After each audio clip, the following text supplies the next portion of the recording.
خوشی کے مارے غبارے کی طرح پھولے جا رہے ہیں اور ہاتھ میں اونچا سا ڈنڈا وہاں ترنگا جھنڈا لے کر کہاں کھائی جاتا ہے؟ کیا کسی پروگرام کی رونق بڑھانے کو تشریف لے جا رہے ہیں؟ ارے عامر بھائی، تعجب کی بات تو یہ ہے کہ آپ ہندوستان میں رہتے ہوئے بھی لگتا ہے کہ اس کی تاریخ اور انقلابات کی کہانی سے بالکل پیدائشی ناواقف نظر آ رہے ہیں، جبکہ بچے بچے کو یہ بات معلوم ہے کہ تاریخ ہند میں 2 دن یعنی 26 جنوری 15 اگست کو یادگاری اور تاریخی حیثیت حاصل ہے۔ 15 اگست 1947 مطابق 28 رمضان مبارک 1366 عیسوی بروز جمعہ کو،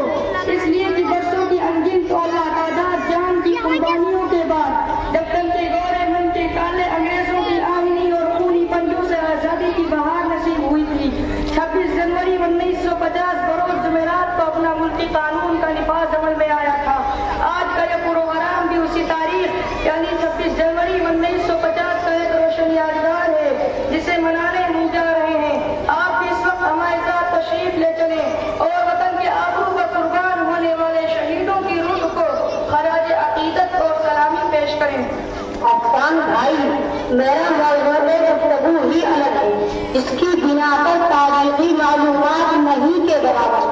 لیکن دلچسپی ضرور ہے، اسی لیے آج یہ خدمت ہوا ہوں تاکہ آپ سے معلوم کروں کہ کتنی قربانیوں کے بعد آزادی کا سورج دیکھنے کو ملا اور غلامی کی زندگی سے اہل وطن کو کیسے نجات حاصل ہوئی۔ تو سنو،